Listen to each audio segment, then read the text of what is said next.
I made a Kirblog all about a really awesome Netflix show. Bloom, bloom, bloom. It's called Bojack Horseman. Bojack the horse, don't act like you don't know. Because, I mean, you must have at least heard of it, for Christ's sake. And plus, if you're listening to this, I mean, yeesh. Anyway. I didn't know if you were going to go for the main theme. It didn't even occur to me that you could go for the ending theme. I thought you were going to do a weird interlude on that little synth, that blum, bum, bum, bum, bum, bum.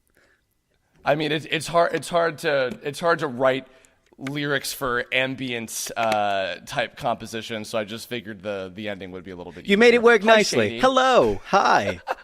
Thanks for coming. This is it's been a while since you've been on. It has. I think the last time I talked with you was on the subject of pursuing passion. And maybe the ukulele one too. I forget if that was the last one, the one before it. I don't know which one came first. I have no idea. It's been a while. It's been at least a year, yes. I would say.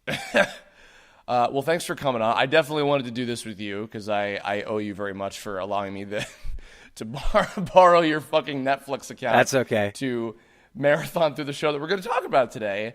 I don't even know where to start. I do want to say, for anybody out there who has not seen the show yet, what I was kind of thinking going into this with is just generally going with non-spoilery stuff, and then for the later half, talking about spoilery stuff, because I'm sure that we can go into it. And I'm sure there are people who have seen the show in full that want to hear about that. Sure. But I guess to start with, so how did you get... The show's been around since 2014, I think now. So how did you first get into it? It was a weird introduction to me because nobody said to me beforehand, like they recommended me the show. I had just got Netflix at the time and I was skimming through it and I saw the art style. It was a horse head with a humanoid body. And that was just really bizarre and curious for me. And I was like, what on earth is this? And the first couple of episodes were a climb, but after the first season, it was like, wow, holy crap. Okay, this thing actually goes places. So it was just by sheer luck, I caught it on Netflix just from the thumbnail. It just intrigued me. That's actually pretty surprising because often... a lot of people I've talked to who are at least interested in the show, or maybe like they just, kind of passed on it at first or whatever, were saying like, yeah, at first the art style was kind of turning me off. Because like we were just talking before we recorded about, we're recording this on Thursday, and the new South Park just premiered this week, which I haven't seen yet. But we were talking about South Park and how like, because South Park is one of those shows where I think some people who aren't into it, even like maybe more so back in the day, are like, the art style, it's kind of not pleasant to look at, right, or whatever. And it's Bojack and Rick and Morty both have like in their visuals, which I love, but I totally get why to like just people who maybe don't even follow animation stuff all that well would probably look at it and just be like, oh, this looks stupid, right? Yeah, like just at first glance, and not give it the time of day. I was hearing about it back when it first started because, as it turns out, my friend Mike Rocco, who Kirblog listeners will know from, we did the Charlie Brown movie and the top 10 Disney movies, or top 5 Disney movies, Kirblogs from the last year or so. He actually was a storyboard artist on the first season on like various episodes. And I believe he even had to illustrate the picture, if I'm remembering correctly. I believe he illustrated the picture of Bojack naked, like laying down like an old school painting. What like you mean in the swimming pool? Yeah, I think so. Or no, it's like a painting on his wall or something. I believe it was one of the early advertisements that they had. Oh, I think and he's like draped himself with like a cloth or something, right? Yeah, he's all like artsy looking. Yeah, and shit. yeah, like really pretentious. Mike illustrated that. Oh, that's sick! I had no idea. That's awesome. Yeah, I think it might have even been like on a billboard out here or something, like when the show was first coming out on Netflix. Because I didn't even realize like it's so weird like how much time has passed since I've moved out here, but it's like it's already been that long since the show came out originally. Yeah, it's gone by quick. Yeah, and 3 seasons, all of which and Mike Lucas was telling me also like, oh, you should watch the show, but he was also like, don't watch the entire thing all in a row because it will depress the fuck out of you. Yeah, no, it absolutely will. Despite that, I was just so hooked on it that I just sped through the entire thing and just I couldn't stop. And you've already watched it twice by this point. You were just watching through it again this past weekend, right? Yeah, no, I've seen season 3 times. I had to rewatch the first and second season this last week because you mentioned that you wanted to do the blog together, and there was a lot of information that slipped me originally. There's a lot of stuff I don't remember happening in season 1 and 2, but I've sit through the whole thing again recently. Yeah. Mm-hmm. I've only had one. There's one episode which I'll probably talk about during the spoilery part that I have rewatched entirely because it's my favorite. I've just finished getting through it like in the last like couple weeks or so. I guess my God. So I'll go ahead and presume. I think that there's probably a lot of people listening who, you know, like I was kind of implying earlier, like haven't given it the time of day or maybe haven't gotten around to watching it or whatever. Shady, how would you elevator pitch this show? Like, how would you even describe this to somebody? Okay, if you have ever had any anxiety or second thoughts about where you are in the universe and what your purpose is, this show basically puts it into perspective that you're not alone. And it shows the really dark side of how living your life puts other people's on effect. It's just a very insider, vulnerable look to a starving actor who never had a shot at getting the life he wanted because he doesn't know what he wanted. It's really heartbreaking. I know you said elevator pitch, and I'm expecting like 2 sentences, but I can't really fit it into anything like that. It's so much more complex than it looks. Yes. Like, because on the outside, like, okay, first of all, I'm sure if you guys have heard of it, obviously, you know, Bojack himself and a lot of the other key characters, they're, you know, anthropomorphic animals. It's, for one case, that's just treated as normal. Like, it's not that's like... just the universe, yeah. Know. Yeah, it's not like a plot point or whatever. It's literally just like, this is how the world is in this story. That just there are animal people of various species that live in tandem with humans. And it's almost presented kind of like, because for, you know, it's got some pretty funny gags. It's a very, despite it being a very heartfelt and pretty serious show, it's got a lot of comedy to it. Yes. It's got a lot of really solid, funny shit. But weirdly, the animal angle is almost treated as like a gag, because like with like just the characters kind of like pun names. Or like a lot of the animal characters, like their actual names are literally just like pet names, like Princess Carolyn. Yes. And Mr. Fluffy Meow Meow Face is the police officer guy, I believe. Yeah. They had a great dynamic in between cutting between shots where it was like the establishing shot of a new background or something, and they would show like a cheater that was working as carpool would take the car and park it in like 5 seconds, and then the slug would take 20 seconds, and you see the owner of the car just going, dude, come on, what the hell? Yeah, and it seems like I was picking up on that, they saved those kind of like, I guess, easy jokes, if you want to call it that, sure, for just like these really quick little gags. Like they're not like at the forefront necessarily, and so in that way they're kind of presented as clever. Yes. So because they don't like, they're not the face of the show. Like I think it's very easy to presume it's like, oh, this is probably very like, you know, and the thing is though, it is also, it's pretty crass. You know, it's not like super explicit necessarily. It doesn't have a lot of like super raunchy language. It actually it utilizes. I think it uses profanities well. Oh yeah. Without getting too specific, it utilizes the F word incredibly well. Yes. At just the right moments. Yes. But despite that, like it almost in a way, because a Nostalgia Critic just recently did a video about like, is weird the new brilliant, and how like Bojack is, like the show itself, it is super weird. It is very out there in terms of like its presentation style, its you know, its visuals and some of its humor and stuff. And despite that, it is just so like, because everything that you said before, absolutely correct. It's also a very, very, I would say, realistic window into kind of what Hollywood celebrity culture is like. And in a way, it very, very interestingly humanizes a lot of different people who work in a lot of different types of people who work in the entertainment business. From, you know, I mean, Bojack Bojack himself is the struggling, I had this one job back in the 90s. I mean, as the song says, was on a very successful TV show in the 90s and just can't fucking catch a break since then.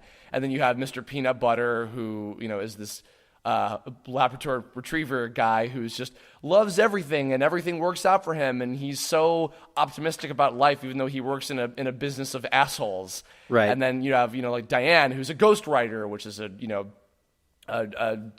unsung hero kind of job, and then Princess Carolyn, who is Bojack's agent, and she is absolutely how agents tend to be, and how difficult and how hectic their lives can be, and she's one of my favorites for sure.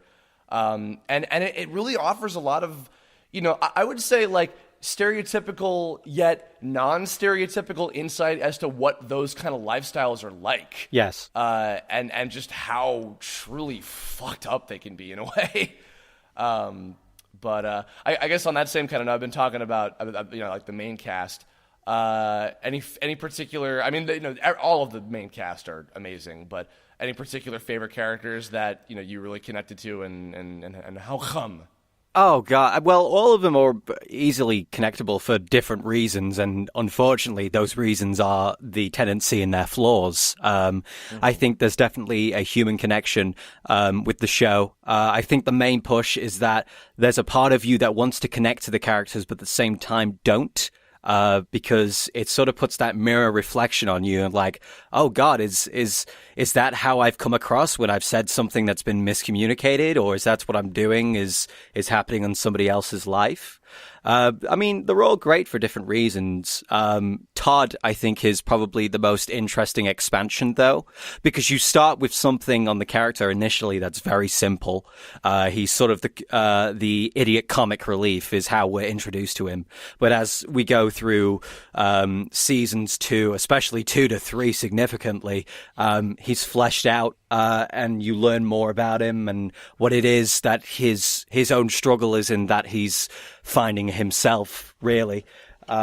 I guess we're going past the point of spoilers, really, here, if we're going to talk about their characters in depth. Well, no, not yet. No, you don't have to go into the super deep stuff just yet. Okay, well, I guess that's no spoiler because everybody in this show is trying to find themselves. Yeah, I think that's general enough. That's not risking anything, really. It's kind of funny about Todd, by the way, because like when I just started watching Breaking Bad over the last week or so. Oh, well. Aaron Paul, it's fantastic, the contrast. First of all, he fucking sounds a lot like Mark Thompson, because I'm hearing like kind of Duke Devlin-esque things in the way he talks, because he'll be like, "Hooray, responsibility! Yeah, Mr. White! Yeah. Dimension the dice!" And I'm like, oh, they sound a little similar, but it's. When you see Todd in the very beginning of the show, I mean, right down to the fucking hat he wears, he almost comes off like, oh, okay, is the joke with them is he's kind of like a cartoony, like almost upbeat version of Jesse Pinkman from Breaking Bad, with the joke of Aaron Paul voicing him. Right. But as things progress, especially in the later seasons, and you kind of get a little bit more of a window into what his deal is, it's like, oh no, he really is kind of his own, thing onto himself, and he is a lot more intriguing than he seems at face value, because when you have like the comic relief goofball character, it's really easy to just kind of have them be like, all right, they're just kind of that fixture in the universe. But he's one, actually, without going into anything in depth, he's one I'm pretty curious about where they're going to take him in the 4th season that I think has already been confirmed. Do you know that season 4 got confirmed a few days after season 3 went live on Netflix? I'm not even surprised by that. No, just they signed a deal for the next season within the first week of the show going on Netflix. Unbelievable. And with good reason, though. If you haven't seen it and you're listening to this, go see it. Go get it. I'll give you my Netflix account. It'll be all right. Don't give everybody your Netflix account. You're getting jealous. That's for me. I know. That's for me. And I'm sorry, babe. And Bryony. Yes. And your dog. Yes. Luca has his own Netflix account, too. He watches Pound Puppies from the Hub. Any other I don't know, major characters, side characters, anybody like that you really relate to? There is absolutely no relation to this character, but I think his performance is amazing. I love Sebastian St. Clair. Oh, I love Sebastian. It's Key from Peel and Key. Yeah, from Key and Peele. I had no idea. I think that's phenomenal. He's just. I don't know. The dialogue is fantastic. It's the most beautiful thing I've ever heard. Here's a statue of me building the hospital, and at the same time, here's a painting of me posing to take the picture of me building the hospital. It's just, the dude's just so into himself. But then you have the flip side of why he talks and acts the way he does and the events of which he's running, and you sort of get it, kinda.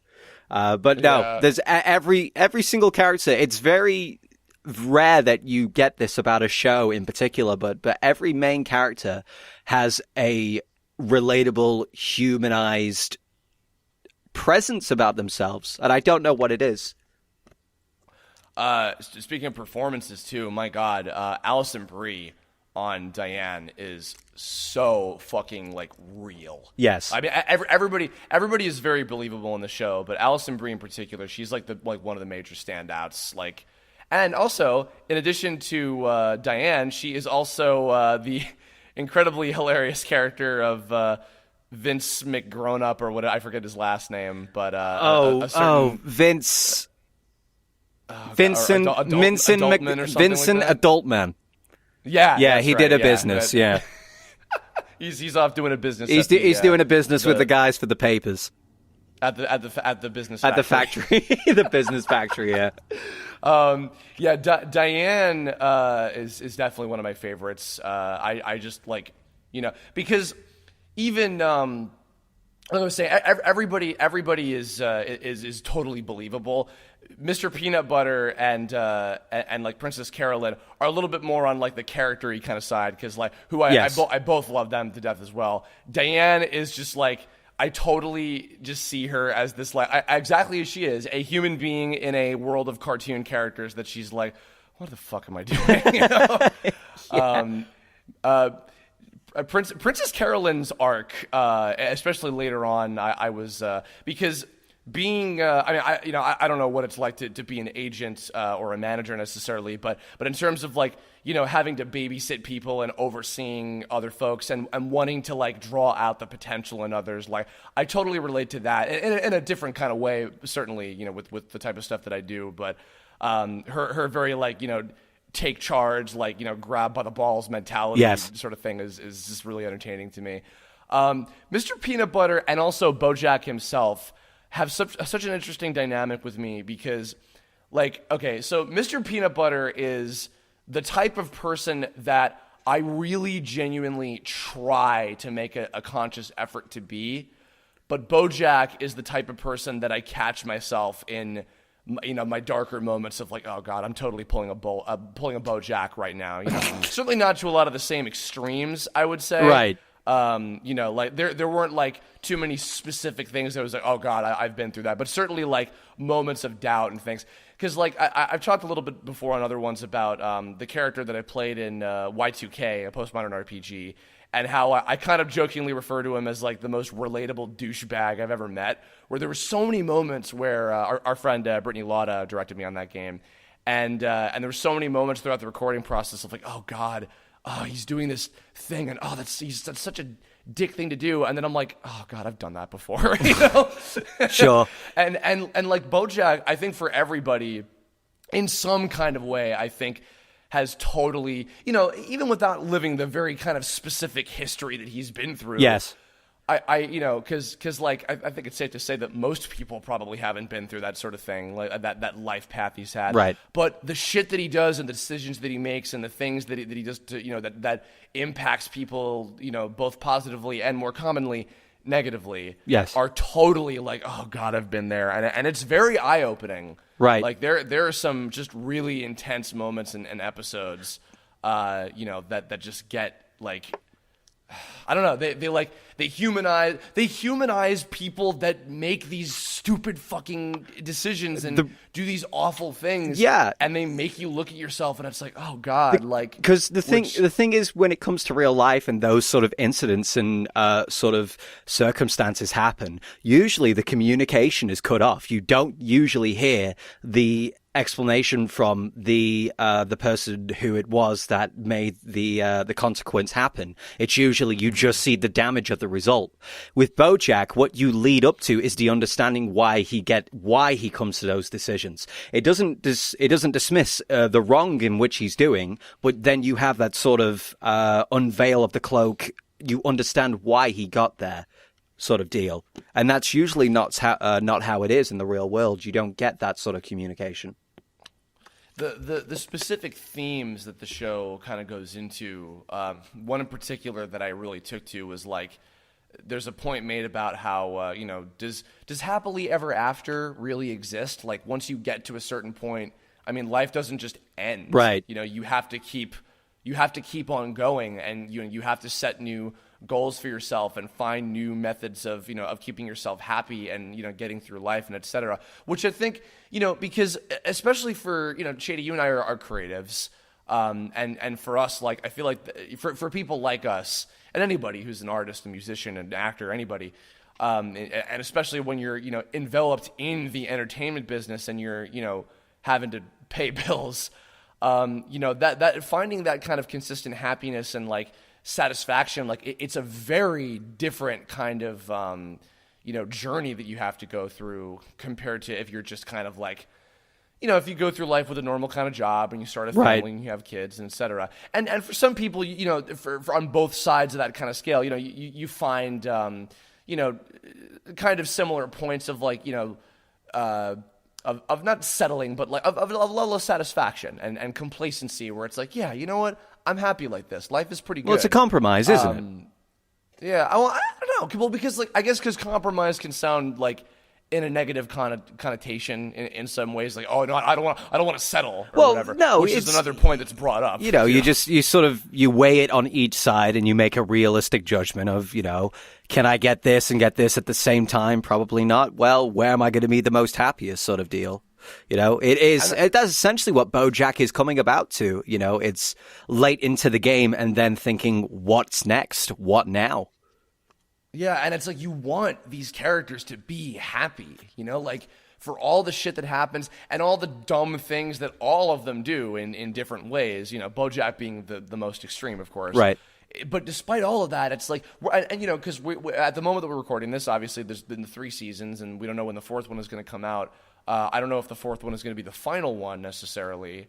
Part of me even maybe kind of hopes that it is, and part of me is like, oh, but I want more because, like, not that I want the characters to continue suffering, but I want to see what happens with the next, and I want to see all of them get, I guess the closest thing to a happy ending, to some kind of complacency, some kind of satisfaction, and some good feelings. Yeah. Because there's been bits and pieces throughout the course of the show in different ways, and some of those bits of happiness have even come for bad reasons. Right. Yeah.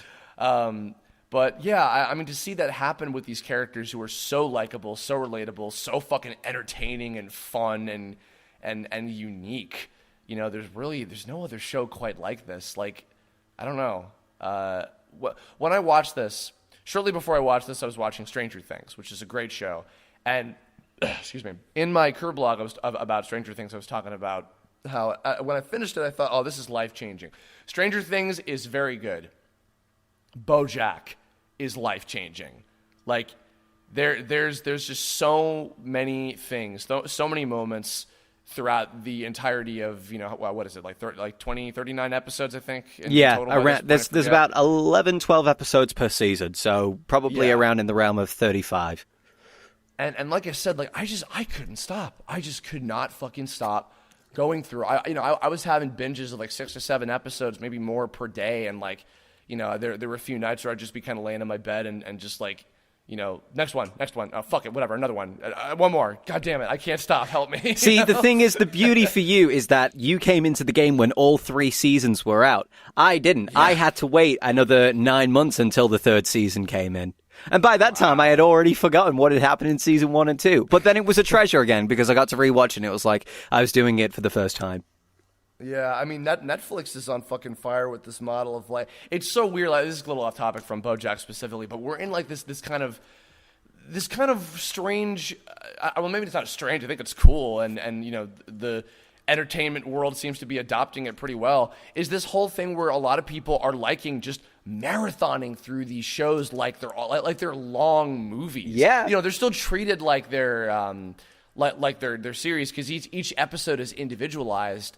But like, you know, not even, you know, season 1, season 2, season 3, really the whole show is just one long, amazing experience that you just don't want to stop once you start it. Well, you know? it is essentially pretty much presented as a movie, isn't it? There are some flashbacks and references to earlier time to put into context the now, but it is essentially just one long movie that just every time it stops, it's like, well, I need to see what happens. Every episode just ends with well, that's that, and you're like, well, no, it's got to be fixed. I need to see it be fixed.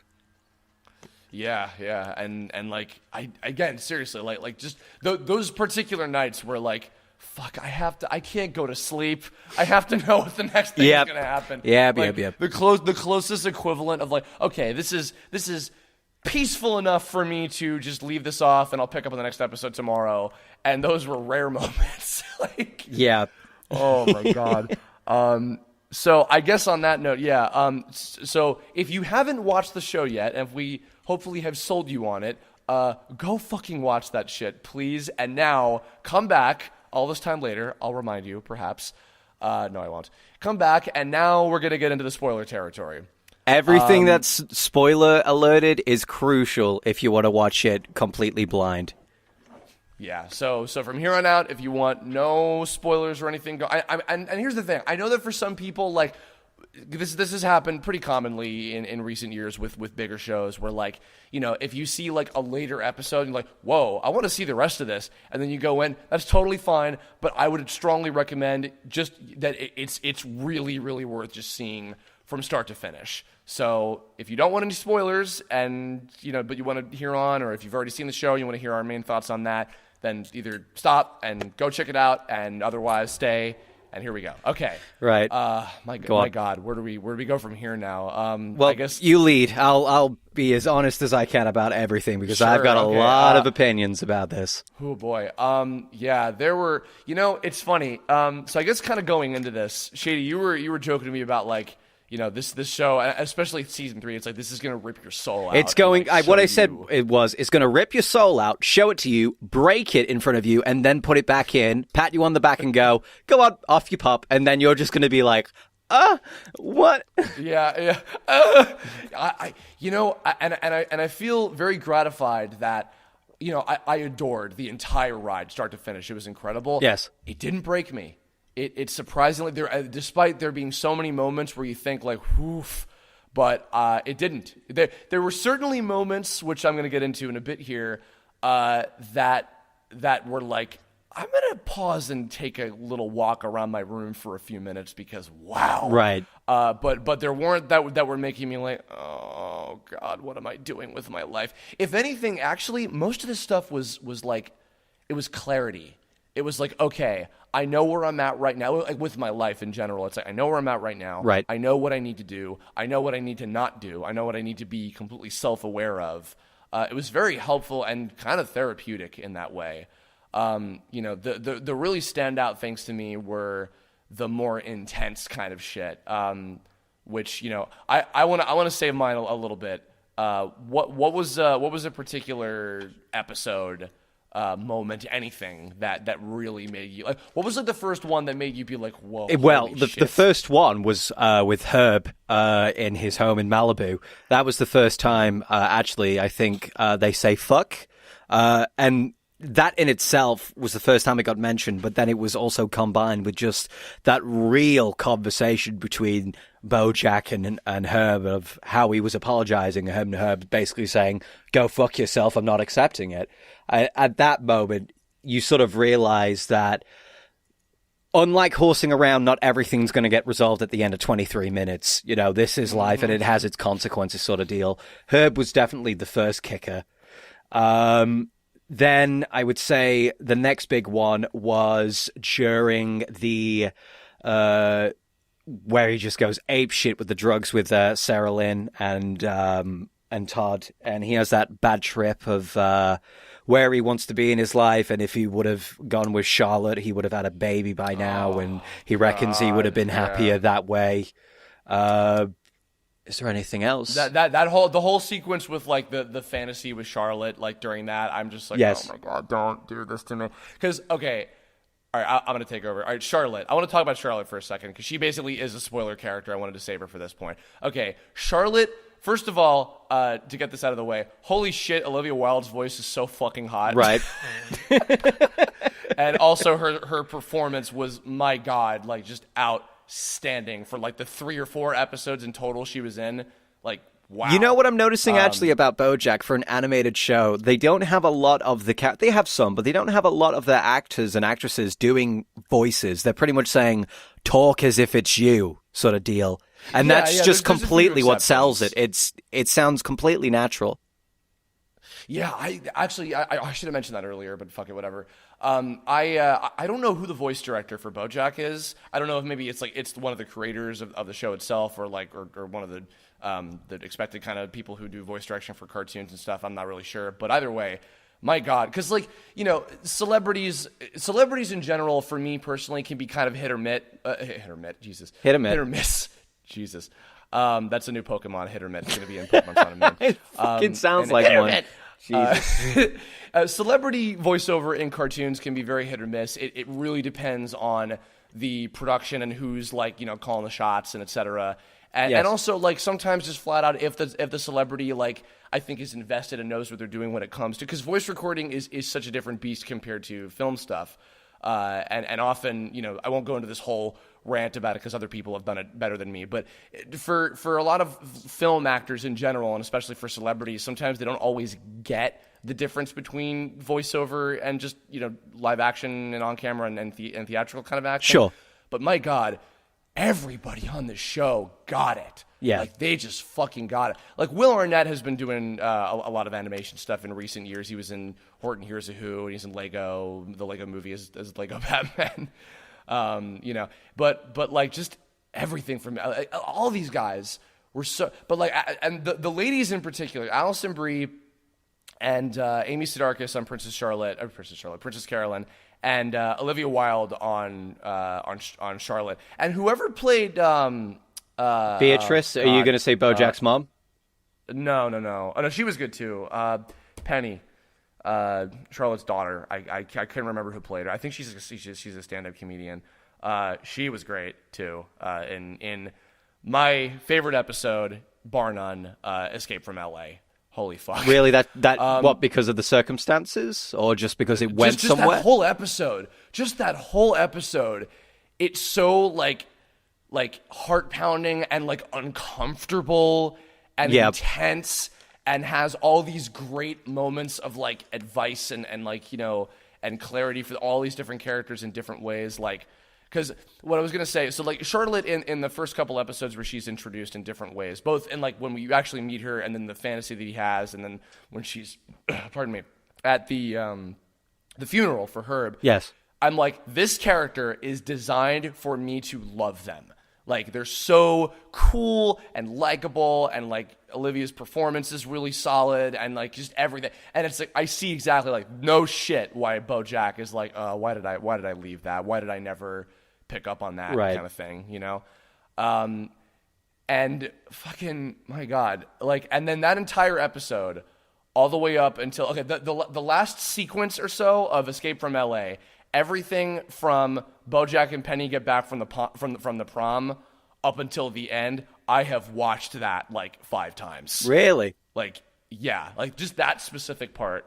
For one, actually, in fact, just the other day, I was even using the analogy about, doctor, it hurts when I do this. You know what the doctor said? You should probably stop doing it. That's actually really good advice. I was just quoting that whole scene, and then. My God, how does it go? Because it's so just, and then even this specific part, maybe 10 times I've watched this. If you are not out of my driveway in 30 minutes, I will call the police. And if you ever try to contact me or my family again, I will fucking kill you. I'm just okay, I need to pause and walk around my room for a little bit because, oh my God, wow, holy shit. Yeah, I'm honestly surprised she went as easy on him as she did. Yeah. Oh God, that whole episode is incredible. Like there was a moment actually during the first time I was watching it, and there was where she opens the door and there's the big reveal. There was a moment of me that was like, I need to pause this because I'm not going to enjoy watching it, because there's no censor there. There's no big curtain where we go, oh, the characters are going to resolve this and everyone's going to go happy. It's like, these are real life consequences and this is the biggest fuck up ever. What the hell is happening? Yeah, no, I remember, when she's climbing up to the boat and about to open the door, I remember I was like, no.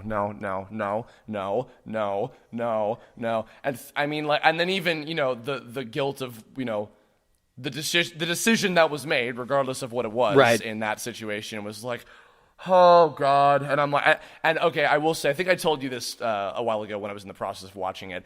I did have one minor thing spoiled for me, and it's my fault because I looked up that clip on YouTube, which shame on me. I should have just watched it gone back to it on Netflix. And one of the comments was like, oh, but in this season 3 episode when Penny, and I'm like, fucking goddamn. And to be fair, I think it was enough of an assessment that, okay, something with this is going to come back into play in season 3. To be fair, the way season 3 played up to that, it was very sort of, it was sort of foreshadowed that was going to happen anyway. That the event eventually she was going to come back into the picture somehow. So it didn't really spoil too much. No. That episode, which also was another, I don't know if that's one of your favorites, but That's Too Much, Man, the Sarah Lynn adventure episode. Right. Oh boy. That ending was like really, really well done. The last little bit with them in the planetarium. What's it called? The planetarium. Yeah. Sarah Lynn, you there? It's like, oh boy. That's one of the episodes where you go, no, you've been watching Netflix for 7 hours. Would you like to stop? No, I wouldn't like to stop. I want everything to be okay. Make it okay, Netflix. Oh man, nothing will ever be okay ever again. Oh God, what are some other? I've been talking for like 30 years. What are some other ones for you? Oh God, there's so many great parts. There's the parts in particular that I really enjoy are where it gets serious. And it becomes more than just passive comments about whatever the subject is. For example, in season 3, once you have the Sextina Aquafina whole thing about the abortion sort of push. Oh, that's right. And I thought that was a really good issue to put on, because it is true exactly what she's saying with this sort of, pro-life, pro-choice, women get slandered for making their own decisions sort of deal. But there was a beautiful dynamic where you see the envy of Princess Carolyn come in for the fact that she didn't have a baby when talking to Diane. Moments like that where you dip into the real-life decisions and you can see what makes these characters tick about where they're going in life. I think those are beautiful moments. Considering the subject matter, I totally forgot about that episode. My God, but yeah, no, that is that's for that subject matter, and for also how untasteful Sextina Aquafina was treating it. The episode itself was extremely tastefully well done. Well, the thing is, it boggles my mind. Sure, but the thing is that with Sextina is that you want to feel outraged and sort of like, oh, this is terrible. How could anybody do this? But you think like all these teen, Hollywood girl stars who are pursuing this exact sort of lifestyle. Again, it kind of goes into that decision of you understand, you don't fully, agree with the decision, but you understand how it's got there. And then, of course, these sort of celebrities have worldwide push to everybody, and the whole world sees it. But then you get the other side of the spectrum as well with Diane and Princess Carolyn. It goes places that shows just don't go, and it's a beautiful... It doesn't feel like there's a bias either way, really. It's not presented as such. It's that self-reflection of going, well, am I a bad guy? I don't believe in bad people. It's just what you do that makes you who you are. Well, that's depressing, sort of, Yeah. It leaves it to the viewer to decide inherently whether these people are bad people. And I think that's wonderful. The tar pit thing. Yes. The tar pit thing was also, I think, a great point brought up in the Escape from LA one, kind of in tandem with that point too. Yeah, One, actually, I think both of us have probably a lot of stuff to say about. It's funny because with TV shows, sometimes you can be like, oh, the this episode, the episode where this happens or whatever. How many shows can you describe? Like, oh, dude, one of my favorites is the underwater episode. I fucking love that episode. Oh my god, that is Mike Lucas's favorite. It was episode, so he was telling me beautifully, wonderfully done, and the whole thing about the little seahorse baby, and oh no, it was perfect. And the ending, Sea of Dreams. Oh, you have got to be. You'll find me. It's fantastic. Okay, a little quick story about that one. So I saw the beginning of that episode, and then I had to run off somewhere, so I didn't even... it was introduced to me with the characters are talking, and I had no indication that anything about it was going to be out of the ordinary. And then I remember I saw Mike later that day, and I told him, oh yeah, I just got up to the episode where he's about to go to the film festival. He's like, oh dude, that's my favorite episode. And I was like, really? He's like, yeah, you'll see. And he didn't let on anything to me. I went back, I picked up on it, and I'm like, nobody's talking. Oh, this is the whole episode. Oh. Yeah. And yeah, because you think with a show like that like, oh, maybe that's a little risky. Like, is that a little too like out of the ordinary or whatever? Would people get it? But like, it's like it is as you described it before. It's a beautifully done episode. Like, it's so smart with everything. And yeah. Pardon me. The whole bit, particularly with the kid, the little seahorse kid, I was like, oh, and that is another thing.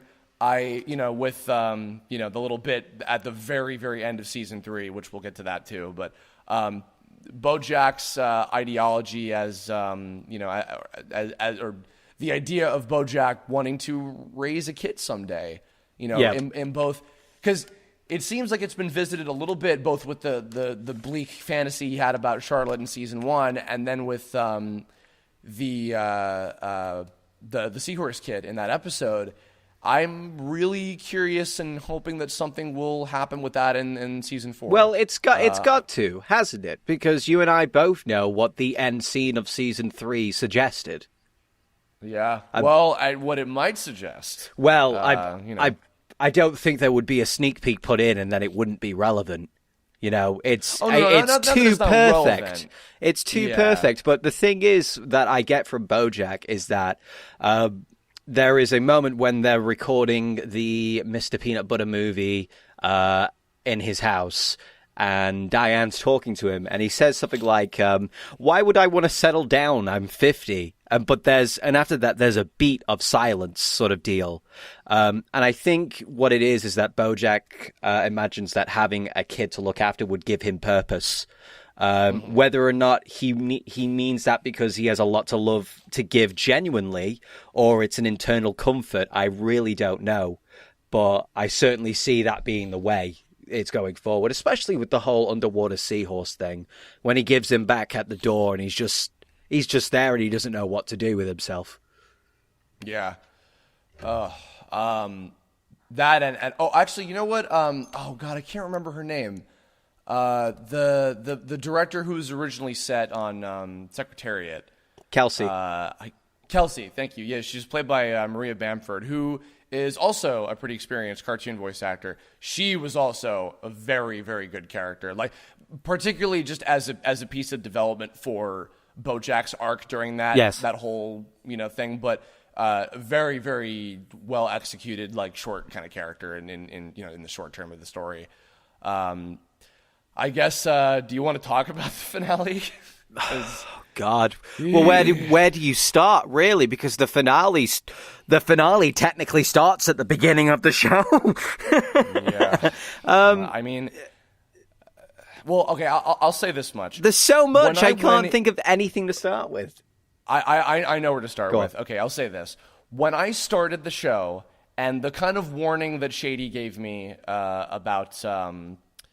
The warning that Mike Lucas gave me about, like, don't watch it all at once. Don't binge watch all 3 seasons. You're gonna hurt yourself emotionally. Okay, hear me out, everybody. I was basically bracing myself for, okay, I'm expecting in some episode Bojack is probably going to try to kill himself. Right, yeah, that's what I was holding my breath at the end scene. And not in any kind of like, ooh, I can't wait for that or whatever, just bracing myself because, that's... Even for like the most normal kind of people, sometimes that like seeing that kind of stuff happen, it's hard. It's hard to take that in. Right. And the whole kind of sequence at the end of season 3 with kind of checking in on what everybody is doing at the moment. That was I was like, oh boy, here it is. But we have a 4th season, so, I mean, okay, all right. And then, thank God didn't go that route. Yes, but that you know of. Yeah, well, it was something else. Absolutely. And the setup for, okay, what's he going to be discovering now about where... Although there is something I feel should be pointed out from, if I'm not mistaken... The wild horses he saw running around in that last shot of season 3, that's in New Mexico. So I am mildly concerned about the fact that it's in New Mexico because of course he went back. He went back, didn't he? The sign. Yeah. I completely forgot. Yeah. Mm-hmm. So that is a little concerning. I'm curious as to if and how Charlotte might come into play for why he's there. I seriously doubt he would go there. Really. I'd be honestly quite surprised if he did. Yeah, I mean, this show has thrown a lot of curveballs. Like from start to finish, it's had a lot of very unexpected and pretty cool kind of twists with everything. Right. And I don't know. That's what's exciting about the future too. Is like I really.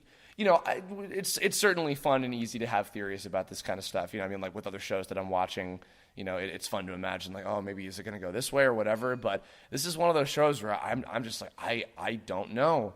Because it's easy to think like first and foremost it might be he's gonna see what it's like to be a normal person that isn't living in Hollywood and he'll fall in love with that kind of life. But at the same time, it's like he kind of did that already. Yeah, he kind of did that with Charlotte, and then he ultimately was like, well, this isn't gonna work, and I got to go back, and the circumstances were different, and who knows what'll happen this time. And then also with this girl that we don't necessarily know what is the deal with her yet.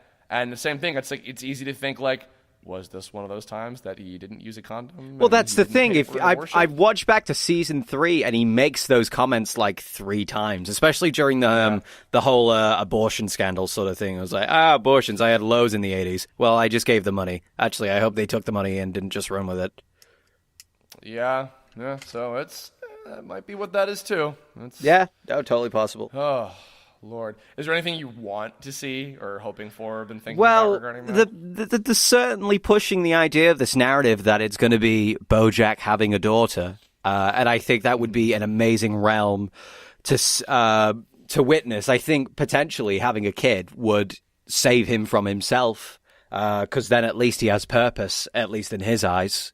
If he had that sort of attachment to the seahorse in the underwater episode. But I don't know. I want to see all these characters be happy, but I know that the show won't let me.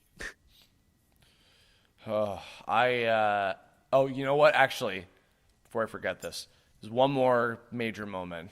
Did you have any others you wanted to go over, or? The scene between him and Wanda before they break up is something interesting.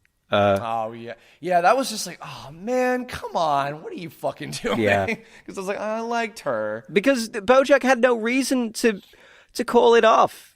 He had everything going relatively the way he wanted, but he was too busy floundering in his own sadness to see how much of a catch she had it.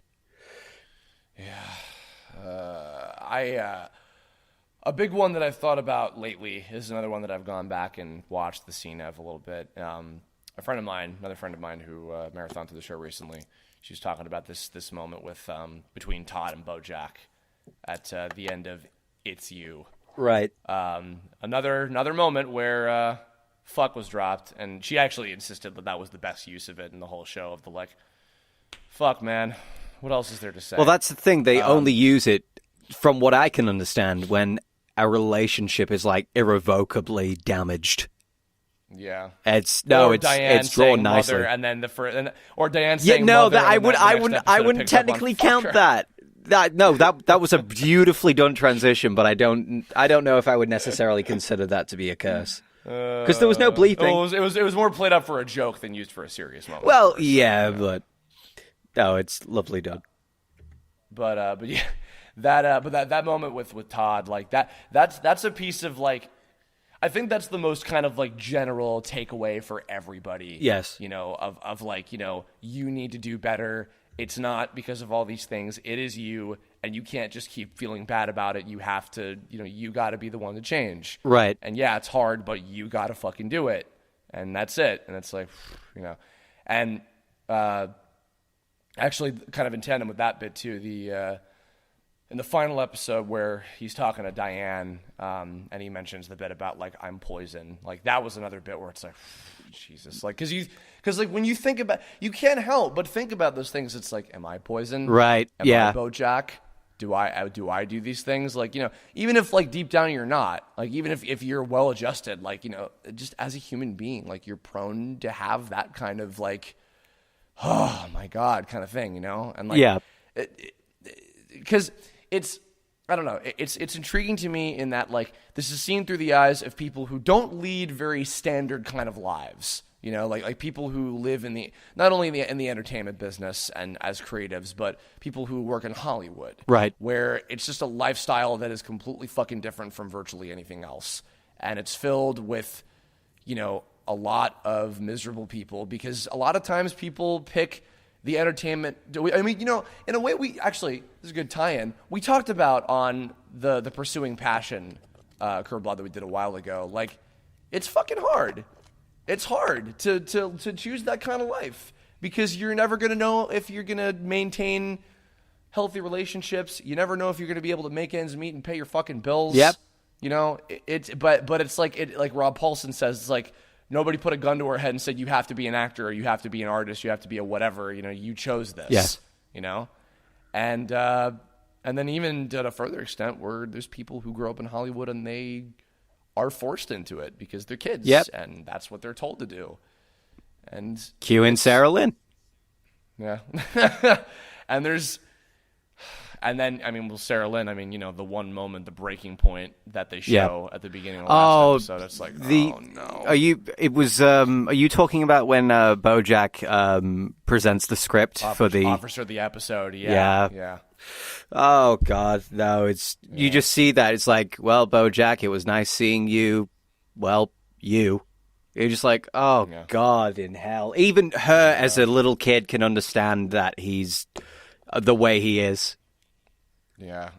Actually, by the way, another huge mention, Kristen Shaw on fucking Sarah Lynn. Wow. Yeah. Like, because I love her voice work. She's another one who's been doing a lot more animation stuff in the last few years. She's on Gravity Falls, and she's in Toy Story 3 and a bunch of other shit. Whoo, that was a good performance on her. Just, and really rangeful, like really funny, and like, and like just a lot. And during the serious shit, she totally sold it. It was like, man, like. I've heard of her performance mostly through Bob's Burgers as Louise, and that's a completely different show. You know, it's intentional comedy. You know, BoJack is a completely different place, but you get the combination of both the humorous delivery and then the real strong side. Especially when they're in the hotel room and you hear Sarah Lynn. It's something like, "I don't like anything about me." It's just a heart-wrenching sort of deal. God. How do we end this on a good note, Shady? What do we do? The world isn't as bleak and dark as this. You're loved. I love you. Kerb loves you. Oh. Shady loves all of you. Send all of your love mail to shadybox@gmail.com. Fantastic. Thank you. Oh, my God. I guess any other closing thoughts? Anything else to kind of go on? Oh, I have no idea. You've completely sucked the soul out of me, and all I feel now is dread. Delicious Shady soul. I've got one poke, actually. There is no way a restaurant would accept an $18 million check because Todd didn't even write it to the fucking restaurant. That is bullshit. That is a continuity error, and I am upset, and it completely negates the 3 seasons of the show that I cried over, and I want my money back. Certainly... I sincerely hope that is the first issue that they tackle. Thank you. You know what? I say that as I'm joking. I'm like, they probably will be like, and then they built an empire off of this $14 million and made a giant fucking like chain of new restaurants with that diner or whatever, and that'll be like in the background of every fucking episode of season 4.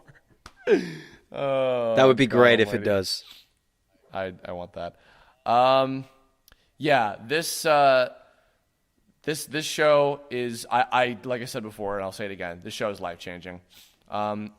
Even if not every character is like directly relatable in some kind of way, the things that happen in this show, like the characters themselves are so fun, entertaining, and real. Yes. Like, for a show about fucking talking animals, this show is so real. My God. And it's worth experiencing. It's worth taking something away from because, my God, you will get it. And yeah, it's so if you got Netflix, I mean, if you haven't already, I mean, you know, this is if you haven't got Netflix, you should get Netflix. It's like what, $4.99, I think, for standard. Yeah. Watch this. And that'll give you access to the whole show, as well as other things like Stranger Things is on there. And Breaking Bad.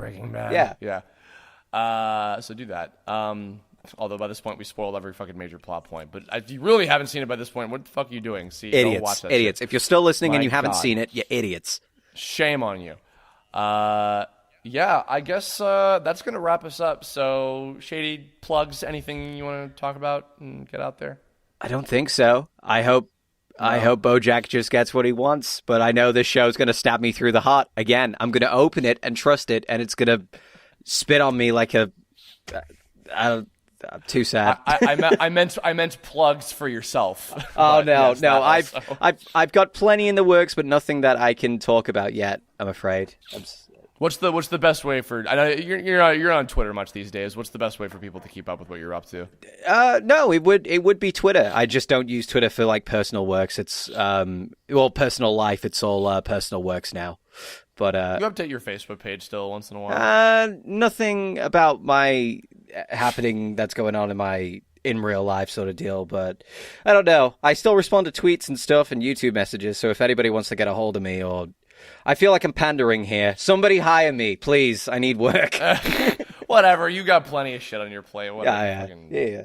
I'll keep an eye out. We'll have something soon.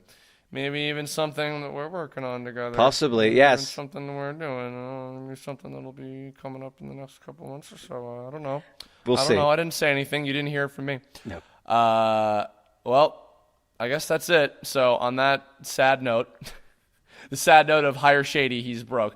In the comments below, if you have seen Bojack Horseman, please leave your thoughts, favorite characters, favorite episodes, favorite moments, anything, hopes, dreams, aspirations for season 4, anything that you want to talk about. I guess the comment section will be spoiler territory, so be smart and don't look through it. But, yeah, and if you have future Kirblog topics, leave a comment about that too. Hit me up on Twitter, Tumblr, Facebook, all the usual shit. I think if not on Tuesday of this next coming week, maybe by the end of the month, I want to do kind of a follow-up topic. I got a question submitted over Tumblr about never meet your heroes kind of thing, which I think would actually be kind of a good one to follow this one after. So I might be doing that one, maybe even with a guest. We'll see. But and then I got some cool shit coming up for October as well, and November, and December, and January, and the rest of my life. Bye, everybody. Bye.